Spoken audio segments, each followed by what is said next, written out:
бухимдалтай болоод за муухай ажлаад ирэхээр өөрсдөө илүү уур бухимдалтай байдлыг гаргаж тий нөгөө давж дарлах гэдэг ч юм уу тий илүү уурыг гаргаж илүү одоо нөгөө хүчтэй байж нөгөө уур бухимдлыг ингэж хүчээр дарах гэдэг оролдлого илүү зохилтын болов гэж анзаарагдаад байдаг тий ялангуяа бидний үе ч юм уу бидрээс өмнөх үеийнхэн болвол нэлийн одоо чанга гараар одоо загинж гэдэг ч юм уу тий зодуурын аргаар ч гэдэг юм уу энэ нь ер нь ямар нөлөөллийг хүүхдэд өгдөг юм болоо. Яг гоо тухайн үед ингээл хүүхэд сэтгэл хөдлөлөө илэрхийлээд дуурлаад идэг. Гэтэл аав ээж нь өөдөөс нь уурлаад чи юу мэддгийг те чи одоо миний өөдөөс ингэж уурлах болоогүй шүү гэл илүү хүчтэй байдлаар нөө асуудлыг ингээд галыг нь намж байгаа тань л та. Гэтэл тэр гал бүрэн унтарч гин үү? Унтарсан болвол ирээдүйд ямар одоо сөрөг үр дагаврыг гарах боломжтой юм болоо.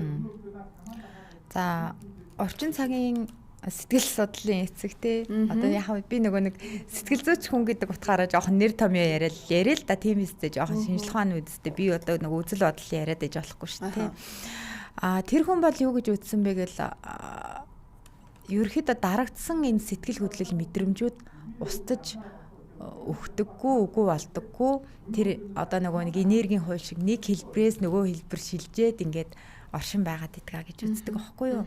Тэгэхээр энэ бол ерөөхдөө бидний сэтгэл зүйн зөвлөгөө заслын энэ психоанализ гэж энэ онлын үндэс бол бидний ерөөхдөө зарчим болоод явж штэ. Тэгэхээр хүүхэд маань тэр үед маш их ингээд уурлах нөхцөл байдал манай хүүхдэд тулгарч л дээ. Тийм үү? Манай хүүхэд тийм учраас манай хүүхэд уурлж байгаа аахгүй юу. Гэсэн чинь тэр үед би илүү хүчтэйгээр одоо хүүхдийнхээ уурыг дараад авчлаа. Чи яг одоо чимээгүй бол тэ үгүй бол би одоо яадгийн тэ тэгин шүүч гэдэг юм уу тэ эсвэл янз бүрийн л дарахааргууд байгаа шүү дээ бид нар одоо айгуу сайн мэдж байгаа. Тэгэхээр энэ онлын үднээс авч үзэх юм бол хүүхэд бол ерөөхдөө тэр үед сэтгэл хөдлөлийг нэгд хүлээн аваагүй болох хүүхэд маань дараа нь биднэр дахиж ханддаггүй. Дахиж ер нь асуудал ярихгүй болно гэсэн үг. Сэтгэл хөдлөлүүдээ илэрхийлэхгүй байх нь шүү дээ. За дээрэс нь хүүхэд маань уурлаа бухимдангууд ууртай хүн муухай. За миний үед бол би сайн мэдчихээн. Манай үеийн ураа бол ерөөхдөө ууртай хүн муухай байсан шүү дээ, тий. Уурлж болтгүй. Тий, уурлахаар муухай харагддаг, хөгшөрдөг. Ээж нь үхдэг. Тийм үү? Эдэс нь хөгшөрдөг. Би бол энийг бүгднийг ингэ санаж байгаа. За тэгэнгүүт хүн энэ нөгөө нэг сэтгэл хөдлөлөөсөө айж эхэлдэг байхгүй юу? Уул нь сая бид хоёр анх ярьснаар бол энэ сэтгэл хөдлөлийг бид нар боловсруулаад, мушгаад, хэлбэрийг нөгөөшлөөд, гой болгоод өөрөө засаад тавих нь штэ. Тэгсэн чинь энэ сэтгэл хөдлөлөө ерөөсөө үгүйсгэж эхэлдэг. За бүх юмд одоо ингээл нээлттэй хандаад ийдэг хандаад ин гэдэг маань ерөөхдөө би нэг баруун гар маань ажилласаар итэл ингээл богоо тавьчихна штэ. Гэтэл яг бодит амьдрал дээр те энэ амьдралын үйл явц бол уурлаж бухимдах ингээд төгсөл байдлаа зөндөө үүсэн штэ те. Тэгээд нэгд болохоор яадаг бахна сэтгэл хөдлөө ээж аваасаа нуудаг дахиж тусламж дэмжлэг хайхаа болох нь нэгд одоо дараалуулаач байх юм байхгүй л дээ. Сэтгэл хөдлөө нуунд дарагдвал дараа нь тэр сэтгэл хөдлөө үгүйсгдэг хүлээн зөвшөөрдөггүй хүн болчих нь байна. Дараагийн ээлжинд бол нөгөө сэтгэл хөдлөө боловсруулах дадлууд туршлагууд ингээ байхгүй болох нь. Яг л тэрнээсээ шууд зүхтаад байна. Дээрээс нь нөгөө нэг шийдэгдээгүй нөгөө сэтгэл хөдлөл дурсамжууд маань надад хадгалагдсан удаж байгаа. Тэгж жагаад гинт нөгөө нэг ууралдгүй хүмүүс энэ бол практик дээр баг бид нар хүн бүхэн мэдж байгаа. Энэ юу нь яагаад гинт тэгж ууралддаг? Энэ хүн огцом уг нь л сайн хүн байсан юм да. Тэг яа ийм үйлдэл гаргаж. Тэгэхээр энэ бол нэг зохистой зүйл биш байгаа шүү дээ. Одоо нөгөө anger control гэж ярьдаг тийм. Эсвэл нөгөө anger issue буюу одоо уурын одоо асуудалтай хүмүүс гэж ярьдаг болсон байна л да сүлд. Гин тогтсон ууралдаг, уурлахаараа юм авч хийддэг ч гэдэм үү тийм. Одоо зүү зохисгүй одоо үйлдэл хийдэг ч гэдэм үү. Ийм одоо уурын асуудалтай болох магадлалтай юу? Магадгүй ингээл яг зохицуулт хийж чадахгүй тийм. Байнгын ингээл уурлаад бага насандаа ч ууртай тэгэл өсвөр насандаа ч ууртай тэр уураа хэрхэн яаж нөгөө зөв зохистой гаргаж чадахгүй байсан хүмүүс эргээд нас бийд хүрсэн төлөвсөн хүн болсныхаа дараа уурын асуудалтай болох тийм сөрөг дагавар байгаа болов. Тэр сэтгэл хөдлөлийг ерөөсө зохицуулах тийм туршлага тэр хүнд байхгүй шүү дээ. Тэгэхээр тэр туршлага байхгүй байна гэдэг чинь тэр хүний оюун санаанд одоо тийм ойлголтууд, дадлууд, даван туулсан юм нөхцөл байдлууд байхгүй учраас ерөөхдөө асуудал үүсэх нь бол ер нь тодорхойлж байгаа. Одоо хүүхдүүдийн дунд ер нь бол маш их юм дэлгэцийн хамаарлыг хүсчээд байна л да тий. Энэ бол яг сүүлийн жилүүдэд бол бидний бас эцэг эхчүүд бидний бол хувьд нэлээд том асуудал гэж хэлж болох үз. За ялангуяа утасны хамааралтай болцсон дэлгэц одоо донтох юм одоо эмэгтэй болцсон хүүхдүүд ч их нэлээд байна. Тэгэхээр ер нь энэ дэлгэцийн хамаарал хүүхдийн зан авирт бас хэрхэн нөлөөлж байгаа юм шиг таны хувьд тий яг сэтгэл зүйч хүүхдийн ядаа сэтгэл зүйчийн хувьд анзаарэгдэж байгаа вэ? Энэ бол дэлгэцийн хэрвээ тэр хамаарал гэж яривал энэ бол өөрөө донтолтын нэг төрөл болчихж штэ тийм донтох эмгэг гэдэг нэг өвчин болчих чинь тийм. За донтолт хэрвээ хүүхэдтэй дэлгэцийн хамааралтай донтолттой болцсон бол яагаад хүүхэд маань уурлаж бухимдах вэ? Бухимдахаас өөр аргагүй гэдгийг би тайлбарлаж өгье. Яагаад гэхээр донтолт гэдэг зүйлийг болвол одоо манад нэг гоё ном орчуулагдсан байдаг юм аа. Тэр нөгөө юутай мөснөөс ангижрах үе гэдэг нөгөө нэг мансууруулах бодисын одоо хэрэглээний талаар энэ мэдлэгийг олох номдэр ингэж бичсэн байдаг байхгүй юу? Донтох зан үйл донтолт гэдэг бол ерөөхдөө уураг тархины одоо маш ноцтой ингээд асуудал өвдөлт юм аа. Энэ бол яг чихрийн шижин болон одоо бусад өвчин эмгэгүүд шиг тийм архаг өвчин. Халдварт бус гэхдээ. Гэхдээ энэ донтолт эмгэгээр ингээд өвдсөн хүний зан үйл сэтгэл хөдлөл ойлгогдохын аргагүйгээр өөрчлөгддөг юм аа. Гэсэн мөхгүй юу? Ойлгогдохын аргагүйгээр. Тэгэхээр хэрвээ хүүхэд маань дэлгэцийн одоо тэр хамааралтай дэлгэцэн донтох одоо эмгэгээр ингээд донтох эмгэгээр өвдчихсэн бол тэр хүнээс уур бухимдал байтугай л зүйл гарна гэсэн. Зан авирт нь хүртэл өөрчлөлт орж ирэх нь шүү. Зан авирт сэтгэл хөдлөл тэр хүүхэд маань өөрөө ойлгохын аргагүй, хүнд ойлгогдохын аргагүй тийм нөхцөл байдал үүснэ гэсэн. Тэгэхээр хэрвээ одоо донтолтой хүүхдээс утсыг булааж авах бол тэр бас нэг донтолтын тухай ном дээр байдаг юм аа. Тэр бол нөгөө ээжээс нь ингээд салгаж байгаа юм шиг тийм харуулсалтай нөхцөл байдлыг тэр хүүхэд бий болгож байна гэсэн. Тэгэхээр донтолт бол өөрөө тийм мэдрэмжээр дамжиж тэр нэг өөр нэг мэдрэмжийг ингээд дарахын тулд ч юм уу эсвэл тэр нэг сэтгэл хөдлөлөөс зүхтахын тулд ч гэсэн ингээд үндсэн тэр суурь нь ингэж эхэлсэн байдаг учраас энэ бол айгүй төвтэй. Одоо тэгээд яг ингээд нэг үг ярахад бол хүүхэд болгоно л утас үздэг болчих. Хүүгүүд бол тэр дундаа бүр ингээд тоглолдог болчих. Одоо хэдэн нас ч хамаарахгүй тий. Тэгэхээр энийг бас хит одоо буруу шахахгүйгээр бас эцэг эхчүүд бас нэг юм зохицуултын тий зөв зохицуултын арга замаар бас явбал зүгээр юм болов уу гэж боддог байхгүй юу. Тэгэхээр саяны ярьсан дээр одоо жишээ нь ингээд манай хүүхэд маш их тоглоом тоглоод тий. Хит одоо дэлгэцийн хамаарал гэх наашаа. Гэхдээ ингээд тоглоом тоглоод тэгээд энийг нь болиулах үед маш их ингээд уурладаг ч юм уу тий. Тогломоор ийсэн штэ. Эсвэл өөр ямар нэгэн шалтгаанаар за уц болил гэхэд ингээл хүүхдүүд уурладаг штэ. Тэр үед ер нь эцэг эхчүүд ямар арга барилыг авч ажиллавал зүгээр идэх юм болоо. Дагаад уурлахгүйгээр тийм сая хоёул ярьсан штэ. Та бол айгуу гоё ярьж лээ л да. Тэгээд би энэ дээр ингэж бодлоо. Энэ дээр би нэг донтолтын тодорхойлтыг аль болох ингээд айгуу гоё товч ойлгомжтойгоор хэлэх гээд хичээе. Донтолт гэж юу вэ гэсэн чинь альва нэг зүйл бодис болон зан үйл миний амьдралд сөргөөр нөлөөлөд байгаа ч гэсэн би болж чадахгүй байгаа бол энийг донтолт гэнэ. Би болж чадахгүй. Миний амьдралд сөргөөр нөлөөлөд байдаг. Би эндээс болж чадахгүй бол энэ донтолт гэдэг нь надад байгаа юм шүү гэж бодох нь шүү дээ. Тэгэхээр хүүхэд маань яаж нөө тэгж ухамсарлаж чадахгүй л миний хүүхэд. Энэ миний амьдрал сөргөөр нөлөөлөөд миний хичээл хийх цагаас хойшлуулад аав ээжтэйгээ харилцах харилцаагийн муутгаад нийгмийн харилцаа ч гэсэн муудаад гэж харамсалтай тийм одоо үнэлэлтийг бол гаргаж логиктойгоор асан төрсөн хүн шиг сэтгэж чадахгүй учраас энэний өмнө ёстой жинхэнэ ээж аав бид нэр зохицуулах хэрэгтэй байхгүй юу? Хүүхэдтэйгээ хамт уйлал задалтаа л ноцтой байхгүй нэ шүү дээ. Энэ хүүхэд маань өдөрт 1 цагаас илүү нэг мэдсэн чинь 4 цаг үздэг болчихжээ. Энийг авсныхаа дараа уурлаж тийчгийн зорилж гин. Бүр юм аав шиддэг боллоо. Хичээл дээр хичээлээс суугаа боллоо.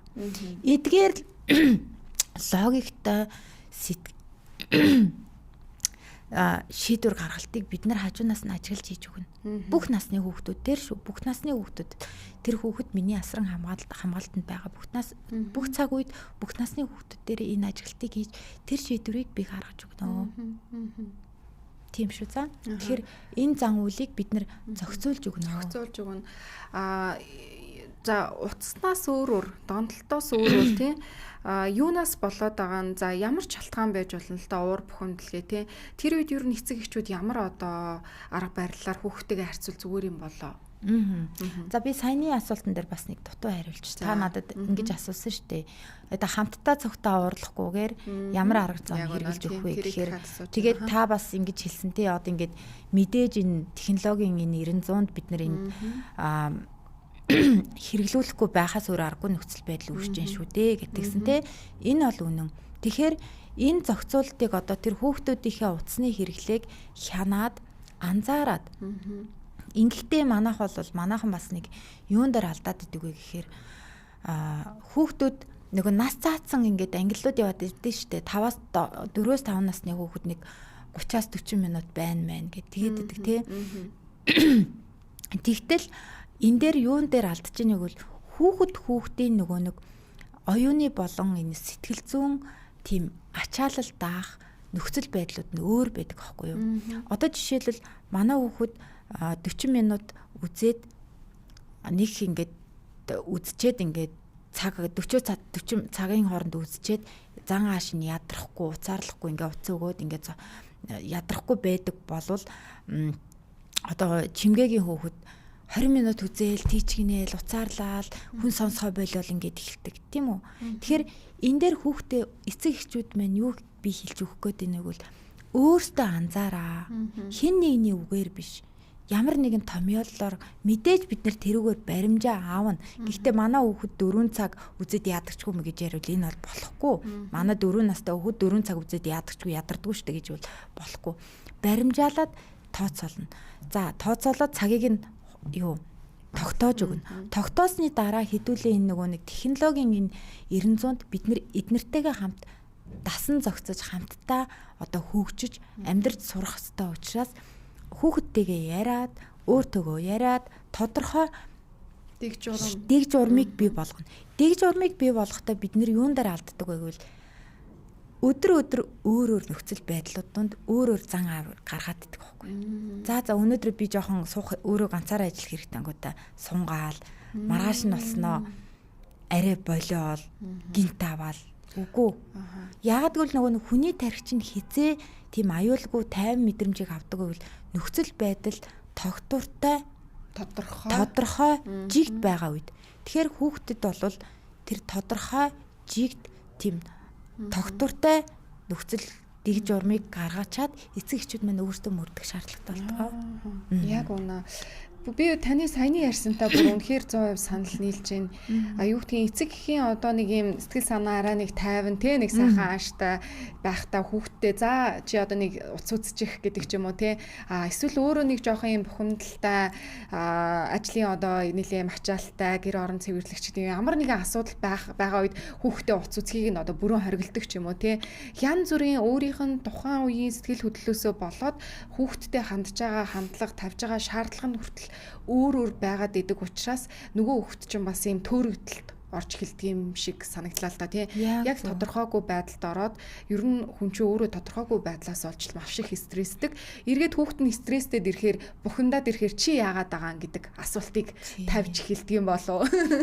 Иймэрхүү дүгнэлтэнд хүрлээ. Тэгэхээр гэр бүлийн бас дотоод уур амьсгал дээр нь одоо гэрийн дотоод нөгөө дэг журам тий гэдэг бол хүүхдийн сэтгэл хөдлөл цаашлаад одоо юу гэдгийг илүү тайван байхтай маш их холбоотой болов.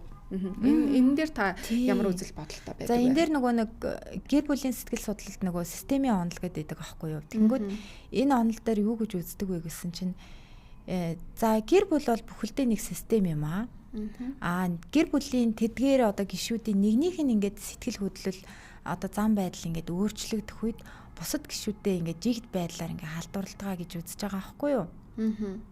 Тэгэхээр одоо бодъё л доо хоёлаа ингээд тайван ярилцаа сууж исэн чинь гаднаас нэг 3 дахь хүн орж ирээд одоо бид хоёр л нэг таагүй нөхцөл тэр хүмүүний ааш цан нэлийн тогтургүй ууртай төгшүүртэй бид хоёр л нэг жоохон ингээд хандсан тий ийм байгаад байвал бид хоёрын яаж одоо ингээд нэг сэтгэл хөдлөл тайван байж чадахгүй хүрэн штэ. Тэгэхээр энэ бол эцэг эхийн одоо тэр эцэг эхт байна уу гэр бүлийн гишүүдийн одоо сэтгэл хөдлөл бие биендээ харилцан одоо хамааралтай байдаг. Тэгээж дээрэс нь энэ гэр бүлийн орчин гэдэг бол өөрөө орчныг бол маш одоо чухал авч үздэг шүү дээ тий. Тэрэн дундаа энэ гэр бүлийн орчин гэдэг бол хүүхэд тэр өөрийнхөө сэтгэл хөдлөлүүдийг одоо зохицуулж сурах анхдагч тийм сургууль байгаа байхгүй юу? Тэгэхээр энэ бол шууд хамааралтай л болж тарж байна. Тэгэхээр яг аав ээж нь магадгүй уурын асуудалтай тийм anger issueтэй тийм байхад хүүхэд бас дагаад тийм болох магадлал өндөр байгаад байна шүү дээ. Аав ээжийнхаа сая та хэлж шít хүүхдэд бол нөгөө үлгэрлэж харуулна, хэрхэн ярилцах, хэрхэн одоо өөрт нь анхаарал тавьж байгаа мэдрэмжүүдийг ингэж мэдрүүлнэ гэж. Гэтэл аав ээж нь ямар нэгэн зүйл болоход маш хурдан уурладаг ч юм уу тийм ийм байгаа тохиолдолд хүүхэд бас маш хурдан үлгэрлэж авах боломж бас бүрдэж байна гэж ойлгоод байна. Яг ингээд нөгөө нэг сэтгэл хөдлөлийн зохицуулалт одоо сул те зохицуулах сурах тийм орчин нөхцөл те харилцааны энэ практик ингээд их дутагдсан байх үед хүн ерөөхдөө нэг төрөмгийн байдлаар сөрөг сэтгэл хөдлөлөөр аливаа нөхцөл байдлуудад давмгаалan хандах гад байдаг гэдэг л те. Тэгсэн чинь одоо жишээлбэл ээж айгуу гахтаал өдөр болгон уурладаг те. Гэтэл өдөр болгон л аяг тав бохирддаг тийм үү. Гэр тоог олчлоо ээж байнга уралдаг ч юм уу тий. Тэгтэл яг бодит амьдрал дээр бол өдөр болгон л гэрт хогтой шороо тоос болдсон шүү дээ тий. Гээд ингээд үзэх юм бол энэ бол нөгөө нэг жоохон тэгээд энийг бас ингэж үздэг л дээ. Тэгэл эн чинь ингээд давтагдаал хүүхэд 18 хүртлээ ээж 18 жилийн турш өдөр болгон гэр цэвэрлэх асуудалтайгаа тэрэндээ өдөр болгон уурладаг байлаа гэж үзье. Хоёлаа бүр амар энгийн юм айгу хүнд болгоё л да тий. Тэгэл ээж уурлал өгөлдөг бай. Уурладаг штэ гэхдээ. Уурлал өгөлдөг байж л дээ. Өглөөл тий. Чи одоо ингээл над туслансангуу дараараа гэл. Тэгэхээр энийг юу гэж үздэг вэ? Энэ магадгүй сэтгэл зүйн гэмтэл гэж авч үзэх юм бол энэ нөгөө нэг микро гэмтэл буюу нэг амар том асуудал биш байгаа байхгүй юу? Уул нь өдөр болгон ээж зодохгүй л юм л да. Өдөр болгон намайг төгжээ сургуульд нь явуулахгүй байгаа ч гэсэн өдөр болгон л нэг сөрөг сэтгэл хөдлөлийг ээж гаргаал. Энэ бол нөгөө нэг чулуун дээр ингээл ус ингээл тусаал агахсан тэр олон жилийн туршид ингээд чулууга илээцсэн ийм зургнууд байдэн шүү дээ. Энийг ерөөхдөө нөгөө нэг сэтгэл зүйн ингэж гэмтээгч гэсэн нөхцөл байдалтай байгаа байхгүй юу? Тэгэхээр өдөр болгон хин нэгэн хүн миний хажууд бит хоёрын хажууд өдөр болгон нэг цаг хугацаанд бит хоёрт ингээд ирээл өглөөд идэг бол бит хоёр магадгүй хэдэн жилийн дараа бит хоёрын одоо сэтгэл зам байдал сөргөөр таагуугаар ингээд нөлөөсөн байхыг үгүйсэхгүй байхгүй юу? Тийм байна. Эсвэл магадгүй бит хоёр ингээд юм л бол нэг ууралчих гал гэдэг юм уу? Яг нөгөө уурлахгүй зүйл дээр уурлах гад идэг. Тэгэхээр зүгээр хоёлаа яг жишээл ярьж байгаа шүү дээ. Жишээ нь ээж болвол хог одоо хаялаа. За тэрэн дээр нөө аяг тааг угаалаа. Гэр цэвэрлэлээр уурладаг ч юм уу тий. Уурлахгүй зүйл дээр уурлаад байна гэхээр хүүхэд ч гэсэн дагаад тэр зан авирыг аваад ялахгүй зүйл дээр уурладаг тий. Яг нөгөө уурлах ёстой үедээ уурладгүй тэр зан төлөвийг юусоо байх ёстой зүйл мэтэр ингээд өдөр тутамдаа хүлээж авах тэр нөгөө нөлөөллийг те үзүүлээд авах боломжтой. Тэр нөгөө нэг би сая нэг ихний жишээ ярьсан шүү дээ. Нэг эмэгтэй нөхрөөсөө анзаарсан гэд. Яг үнэ. Манай нөхөр ингээл бүх нөхцөлд ууралдаг юм. Бүх сэтгэл хөдлөлөө уураар илэрхийлээд байна. Гашуудахтаа ууралж гин, түгшгтээ ууралж гин, гуниглахтаа ууралж гин, ганцаардахтаа ууралж гин. Тэгэхээр тэр хүний давмгаа ингээд хүчсэн сэтгэл хөдлөл нь ерөөсөө л уур бухимдал болчихж байгаа. Тэгэхээр ерөөсөө хүүхдийн яг энэ уурын асуудал бол шууд хүүхдийн уурч гэлтгүүтэй энэ хүмүүжлийн асуудал бол шууд эцэг ихтэй холбоотой холбож ойлгодгоо гэдэг бол үнэхээр үнэн шүү тий. Та үүн дээр нэрээ сэтгэл зүйч хүний хувьд ялангуяа хүүхдийн сэтгэл зүйч хүний хувьд хэр санал нийлдэг вэ? За аав ээжийг нь хараад одоо хүүхдийг нь ер нь тодорхойлцдаг гэдэг шүү дээ. Би санал нийлэхээсээ илүү энэ нөгөө нэг сэтгэл судлалын шинжилгээ ухааны судалгаануудын нэг л харуулаад байна л да. Ялангуяа гэр бүлийн сэтгэл судлалын одоо судалгаанууд, за дээрэс нь хүүхдийн сэтгэл судлалын одоо янз бүрийн судалгаанууд дандаа л энэ хүүхдийн одоо зам байдал те орчноосоо гэр бүлээс хамаарж ийна гэдэг дээр дээрэс нь ингээд хэлж байгаа байхгүй эрх сэтгэл засалтаас ингэж хэлдэг юм. Хүүхэд гэж хэмбэ гэсэн чинь хүүхэд болвол орчноосоо болон тэднийг өсгөж байгаа асран хамгаалагчдаас 100% хамааралтай юм сул дорой амьтд юм аа. Тэгээ манай нэг багш энэ дээр нэмээд ингэ хэлжсэн байхгүй юу? Жомнууд бол ингээл төрөөл өөртөө ингээл явцдаг гинэ. Гэтэл хүний хүүхэд бол маш их урт хугацаанд тийм асарга анхаарал, халамж, төвчээр, золиосыг биднээс шаарддагаараа энэ хүүхдүүд бол хөөрхөн тийм сул дорой амьтд байхгүй юу? Надаас л хамаарж байгаа байхгүй юу? Та өнөөдөр ямар ааштай вэ? Нээж аягаа угаахта сайхан ааштай байх нь уу? Одоо эвгүй ааштай байх нь уу гэдгээс сэтгэл хөдлөл нь хамаарал тэнд сууж байгаа юм байхгүй юу? Тэгэхээр энэнд бол одоо 100% одоо төвшөөрхөөс ч өөр аргагүй төслээд л ингээл бодъё л доо. Нэг хүүхэд өнөөдөр энэ өрөөнд төрөөд би боллоо нүдэ нээлж ихлээ нэг сар мар 14 хоногийн дараа нүд нээлээ анхны одоо өнгөд над руу харж байгаа хүн одоо магадгүй ээж нь л агаах тий. Тэгэл тэр хүнээсээ хамааралтай л ингэж өсөж байгаа байхгүй. Тэгэхээр хүүхдэд өөрийн уур бухимдлыг таних, за цаашлаад удирдах, цаашлаад бүр одоо чадварыг суулгахын тулд эцэг эхчүүдийн хувьд одоо энгийн дасгалч гэдэг юм уу, тэн тоглоомын арга зүйч гэдэг юм уу, тиймэрхүү зүйлс байдаг болов уу? Байгаа бол та бас үзэж байгаа хүмүүст зориулаад тий хэлж өгвөл. За. Одоо ингээд нөгөө нэг сэтгэл зүйчнэр бид нар чинь нөгөө бүлгийн ганцаарчлан зөвлөгөөнөөс гадна бүлгийн зөвлөгөө энэ төр явуулна шүү дээ. Тэгээд ингээ хүмүүсийг тойрол суулгаж агаад та өнөөдөр ямар сэтгэл хөдлөлтэй байна? Танд ямар мэдрэмж төрж байна гэхээр ихэнх хүмүүс ингээ бүр зарим нь гайхацдаг байхгүй юу? Яагаад гэвэл хизээж тэгж бодож байгаагүй. Би ийм сэтгэл хөдлөл мэдрэмжтэй байж штэ гэж ингээ бодож байгаагүй. Тэгэхээр хүүхдэд ер нь одоо хүүхэд байна уу, насанд хүрэгч байна уу? Тэр гэр бүл дотроо сэтгэл хөдлөл мэдрэмжүүдээ байгаагаар нь нэрлэл сурах чухал гэдгийг. Одоо жишээлбэл хилд орж байгаа хүүхэд 2 настай хүүхэд энд явж ийн л та. Энэ дээр бүдэрчлээ. Унчлаа. Чи өвдцэн үү? Гэт. Царай ингээ хувирлаад нэг улааж малаацсан бол чи уурлаж байна уу? За тэгснэ босоод өвдгөнийг өвснээ дараа ингээд босоод нөгөөх маань нэг инээмсэглэж зогчлоо. За чи тайвширцсан уу? Гараад ингээ явхаар боллоо. Чи баяртай болцсон. Гих жишээний. Энэ багнаснаас нь эхлээд хүүхдүүдийнхээ сэтгэл хөдлөлүүдийг бид нэрлэж өгч явах хэрэгтэй гэдэг. Тэгэхээр надад юу төрөөд яаж байгааг мэдээд ингээд өөртөөгөө холбогдоод байгаа байхгүй юу? Энэ бол маш энгийн арга. Тэгээд дээрэс нь одоо чи сүүлийн үед чинь одоо энэ сэтгэл хөдлөлтөй холбоотой номнууд, энэ картууд энэ айгуу түгээмэл болсон. Заавал тэднийг ашиглах шаардлагагүй. Интернетэд одоо ингээл сэтгэл хөдлөлт гэх юм бол янз бүрийн эможууд байгаа. Энийг ингээд нөгөө нэг хүүхэдтэйгээ хамтдаа зааж өглөө дараа нь хамтдаа ингээл энэ хүн бахархсан байна. Бүр цаашлаад ингээд энэ суур сэтгэл хөдлөлүүдээ ойлгоод ирсний дараа бүр наривчлаа заадаг байхгүй. Чи харамсаж байгаа юм байна те. Чи одоо яг одоо бахархаж байгаа юм байна. Чи ичсэн үү? Арай том болгоод миний охин энэ дээр чи жоохон атаархацсан уу те. Энийг атаархал гэдэг байхгүй. Ээж нас ингэж атаархажсэн байхгүй юу? Ичээл нөгөө хүүхд чинь яг 4 наснаасаа ингээл огцон бичиж эхэлдэж штэ.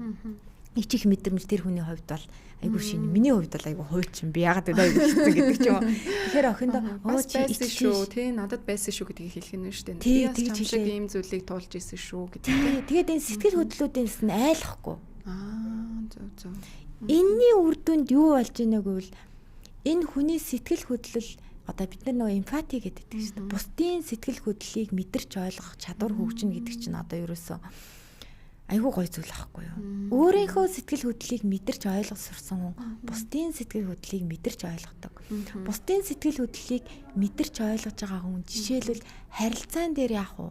Амжилттай байхаас өөр аргагүй байхгүй юу.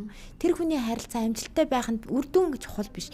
Тэр үйл явц айгүй гоё ахгүй юу. Одоо жишээлбэл та бит хоёр ингээд хэл яриагаараа харцаараа дамжаад ингээд яриа өрнүүлж энэ гоё л цаг хугацаа байна шүү дээ. Тэгэхээр энэ хүн хооронд бид нар нэгэнтээ хүний нийгэмд амьдарч байгаагаас хойш энэ хүн хоорондын энэ харилцааны юм гоё нээлттэй зохицож чаддаг одоо бие хүн байна гэдэг чинь бас өөрөө энэ айгүй гоё зүйл байхгүй тийм үү? Тэгэлгүй яах вэ? Маш гоё яс зөвлөгөө энэ нэрэл хүүхдүүдтэй заримдаа ингээд ил тод ярилцаа тийм ээж нь ч гэсэн чиний чамшиг байхдаа энэ мэдрэмжийг авдаг байсан чамшиг би адилхан ичдэг байсан гэдэг ч юм уу тийм зарим тохиолдолд нөгөө аав ээжүүд чинь хүүхдүүдээ харчаар ичж байгааг нь харахаар нэг юм өхөөртөм хөөрхөн харагдаад нэг инээдэг тэр нь одоо юу гэдгийг эсэргээрээ хүүхдэд доогөлж байгаа гэдэг мэдрэмжийг өгөөд идэг юм шиг тэгэхээр яг одоо манай сэтгэл зүйчийн зөвлөж байгаагаар тийм тэр үед нь ингэж жоохон хайрлж бид нар бол дотроо ингэж хайрлж өхөөртөж инээгээд идэг хүүхдүүд маань болохоор би айгүй инээдтэй булан ичмээр байдалд орчлоо ч гэдэг юм уу тийм мэдрэмжийг бас аваад байдаг. Ичих мэдрэмж чинь ерөөсөө амар мэдрэмж шүү дээ тийм үстэй. Би бас яг таныг сая хэлж байхад тэрэн дээр бас алддсан байна да. Бас хүүхдтэй илүүтэй ээж нь ч гэсэн яг ингээд чамшиг ичдэг байсан юм аа. Энэ зүгээрээ гэдэг байдлаар ярихгүйгээр би болохоор ингээд хайрлаад өхөөртөөд ингээд инээчдэг байхгүй. Тэнгүүд манай хүүхд нөгөө иччихсэн хүүхд маань улам ичээд нэг юм сонирн болчдөг. Тэрэн дээр миний хувьд бас алдаа гард юм байна гэж бодлоо. Тэгэхээр ер нь бол сургууль цэцэрлэгт явж байгаа хүүхдүүд бас илүү бухимдалтай байдаг тийм. За энийг хоёлаа дараа нэрэ гэж бодлоо. Ер нь хүүхдийн хамгийн сонсох дуртай үг ямар үгнүүд байд юм болоо. Ялангуяа та бол хүүхдийн сэтгэл зүйч учраас илүү бас мэдж байгаа болоо. Томчууд бид бол илүү ойлгогдож байгаа тийм мэдрэмж авах дуртай. Хин нэгэнд хүлээн зөвшөөрөгдөж байгаа мэдрэмж авах дуртай. Тэгэхээр хүүхдүүдийн хувьд бас арай өөр байдгүй. За хүний ер нь энэ хүн ингээ бодож байхад би ингээ бодож байгаа байхгүй боддгийн насанд хүрсэн хүн дээр ч тэр хүүхэд дээр тэр ингээ бодохоор хүн энэ оршин байгаагаа мэдрэх айгуу дуртай. Оршин байгаагаа мэдрэн гэдэг нь өөрийгөө мэдрэх айгуу дуртай байхгүй юу? Би байж тээ. Би байгаад байна. Би болж гин гэдгийг ингээ нэг одоо энийг сэтгэл зүйн зөвлөгөө засалтаар бол газардах гэж ярьдаг байхгүй. Нэг сайхан ингээд нэг сууж агаад нэг сайхан халуун цай ууй гэдэг шиг ингээд хүүхэд энэ өөрийгөө оршин байгаа мэдрэх дуртай байдаг байхгүй. Тэгэхээр энэ хүүхдийг энэ одоо хүүхэд ч байна уу биехэн ч байна уу энэ хүний энэ сэтгэл зүйн хэрэгцээ бол өрөөсөө ялгаа байхгүй. Та сая хэллээ шүү дээ. Би ингээд ойлгогдож байгаагаа мэдрэх айгуу дуртай. Хүлээн зөвшөөрөгдөж байгаагаа томчууд бид нар чинь мэдрэх айгуу дуртай шүү дээ гэдэг шиг хүүхэд ялгаагүй шүү дээ. Манай хүүхэд өнөөдөр 1-р ангийн хүүхэд маань хичээлээ таарч ирчээд тэн хичээл дээр бол ном сурах гэж хичээсэн. Дээрээс нь нөгөө найзуудтайгаа ойлголцох гэж хичээсэн. Ингээд зөндөө энерги зарцуулсан орой ирсэн амтан чинь яах вэ? Би ингээд болж штэ гэдэг ч юм уу те. Би ингээд өнөөдөр ингээд таагүй би ингээд байсан ч гэсэн намайг ээж аав маань ингээд хайрлсан, ойлгосон хэвээрэл шиг гэдэг энэ мэдрэмжийг авах дуртай. Тэгээд өөрийнхөө тэр байгааг мэдрэх дуртай. Ашгүйгээ мэдрэх дуртай. Тэгэхээр би бол ялгаагүй л гэж хэлэх гэдэг. Ялгаагүй хан тий. Эцэг эхчүүдийн хувьд ер нь түгээмэл гаргаад идэг алдаа юу юм шиг таны хувьд анзаарагддаг вэ? Бас үүн дээр тулгуурлаад бас тэр алдаанууд дээр ямар зөвлөгөөг та өгдөг вэ? Эцэг эхчүүд дээр ингээд түгээмэл биднийг гаргаж байгаа алдаанууд бол бид нэр өөрсдийнхөө энэ хүүхдийн энэ ертөнцид учруулж байгаа энэ хор хөнөөлийг тооцохгүйгээр бид нэр өөрсдийнхөө энэ зан үйлийг хязгаарлаж чаддаггүй. Одоо жишээлбэл хэлж штэ. Тэр нэг аяг бол өдөр болгон л бохирдохоос хойш тэрийг өдөр болгон угаах маань яагаад миний энэ хүүхдүүд миний тэр уур бухимдлаас үүрэлцэх ёстой гэж. Тийм үү? Хүүхэд маань ингээд айгүй тоглоох хэрэгцээтэй байгаа бага насны хүүхдүүд маань тэгээд тоглоом тараах нь бол зайлшгүй нөхцөл байдал болчихж байгаа байхгүй юу? Тэгэхэд би энд яад уурлаад байгаа юм болоо гэдэг ч юм уу тий. Гэх жишээ нь энгийн энэ өдөр тутмын жижигхэн юм шиг хэрнээ миний хүүхдүүдийн энэ амар амгалан энэ тайван өсөж торних тийм үү? Хөгжих энэ суралцах явцад нь ингээд заавал нэг сөрөг сэтгэл хөдлөлийн энэ дурсамж ингээ байх хэвээр юм шиг гарч байгаа. Энэ зан үйлүүдэл бид нэр анзаарах хэрэгтэй болчихлоо л да. Орчин нөхцөлдөө нийцүүлээд. Уураа гаргах үед нь зөв одоо зохистой байдлаар гаргах нь байна. Ялахгүй зүйл дээр байнгын уурлаж бухимдж байгаа нь эргээд хүүхэд байнгын стресстэй байх тэр одоо халтурыг тий авж байгаа маань. Тэгэхээр аав ээжүүд альва нөө сэтгэл хөдлөлийн зан үйлийг хязгаарлах, зөв танин мэдэх, тэрийг гэр бүлийн орчинд хэрхэн гаргана гэдэг нь одоо ирээдүйн хүүхдийнх нь одоо сэтгэл хөдлөлөө хэрхэн гаргаж зохицуулж байгаатай шууд холбоотой заавар зөвлөгөө өгж байгаатай ялгаагүй л болчихж байгаа маань гэж ойлголоо. За тэгээд өнөөдөр бол маш одоо хэрэгтэй сэдвийн дагуу та бид хоёр ярилцлаа. Тэгээд хүүхдийн сэтгэл зөөч за мөн одоо олон улсын эрг сэтгэл заслын зөвлөх сумын оролцож байгаа. Тэгээд бидний ерөнхийдөө нөгөө ярилцах цаг өндөрлөж байна. Тэгээд өнөөдөр студиуд орж ирээд хэлхийг хүссэн. Тэгээд магадгүй миний нөгөө асууж хараахан амжаагүй ч гэдэг юм уу тийм зүйл байх юм бол та хэлж болно микрофон нэлттэй. За энэ дээр би дахиад нэг зүйлийг хэлмээр санагдаж байна. За хүүхдийн ингээд уурлаж бухимдана гэдэг нь хэвийн зүйл гэдээ ярьчлаа шүү дээ. Гэхдээ энэ дээр бас одоо хэвийнгээл хүүхэд маань ингээд 7 хоног ууртайл яваад илаа. Энэ бол болохгүй. Нэг бие физиологийн холбоотой эрүүл мэндийн шалтгаантай асуудал байна уу гэдгийг тодруулах шаардлагатай болчихж байгаа юм. За ерөнхийдөө ингээд хүүхэд маань уур уцаартай байнгут нь чи ингээ яагаад уурлаад байгаа юм ингээд ялангуяа ингээд хүүхэд бага насны хүүхдүүд ханаад хүрсэн ханаад нь тэр далд вирусын одоо тэр томоогийн ч юм уу одоо тэр ханиадны бактерийн халдвар авсан үедээ нэг далд үе гэж байдаг да. Тэр үедээ бол хүүхэд маань ингээд айгүй уцаартай юмд уйлганаал төвшөөгөөл өсвөр насч гэсэн ингээд нэг хацар ам нь улаачаал тэгээд уурлал яваад байдаг байхгүй юу.